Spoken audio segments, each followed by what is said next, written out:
Yeah, so I've been at the DA's office for 12 years. Been the best 12 years of my life here at the DA's office in Montgomery County. But I have accepted a position with the Human Trafficking Institute, which is based in Washington D.C. It's a group that's devoted to fighting human trafficking worldwide. And so I'll be actually moving and living in Kampala, Uganda, working there with local prosecutors in Uganda, helping them train and develop tactics to fight trafficking there in Uganda. So I'll be leaving there towards the end of this year to head there to do that work. And it's exciting, it's bittersweet. Obviously, this has been my home, and I love working for this office. Brett Ligon is a phenomenal district attorney to work for and to work with.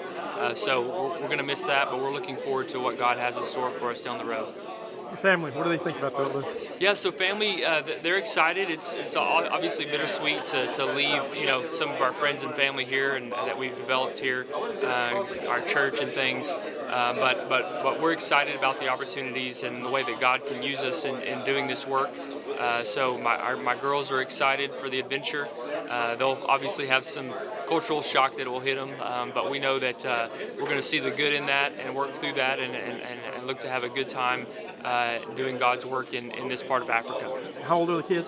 So my girls are 10, 8, and 3. So, what about schools there?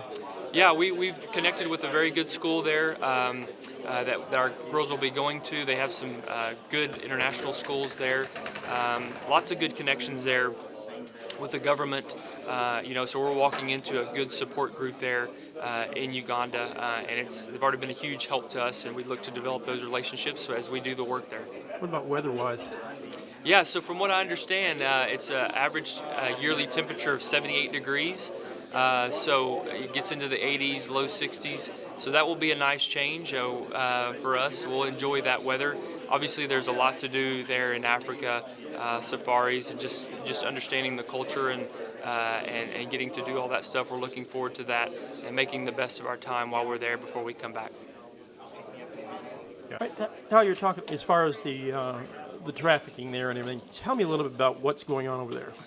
Well, just like here, there's domestic and international cases. Domestically, you have women and kids who are forced into sex trafficking or forced into labor, through threat, force, and coercion.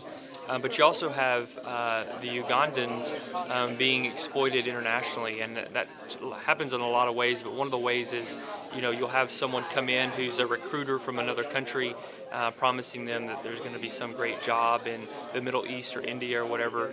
And the Ugandans, it's a poor country. A lot of them don't have a lot, so they sounds very enticing. So they'll say, yes, I'll commit. I'll move over and take this job that you're offering in, let's say, India or the Middle East.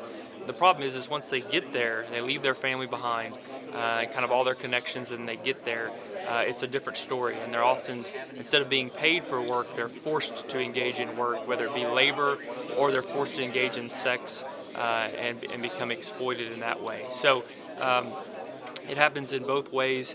It's very tragic when that happens. It's often very difficult for family members to get their family back from those types of situations, and a lot of times they turn tragic.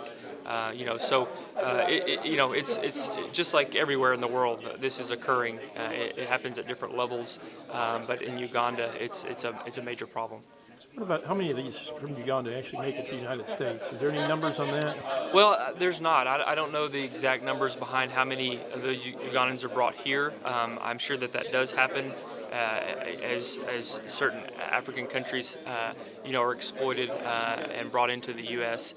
But obviously, we know in the U.S. we have international trafficking as well, where people are brought here and forced to engage in that same type of conduct from around the world. We continue to see those cases, as well as our domestic cases, where our own, 14-year-olds who are being exploited online and different things like that. So it varies across the world.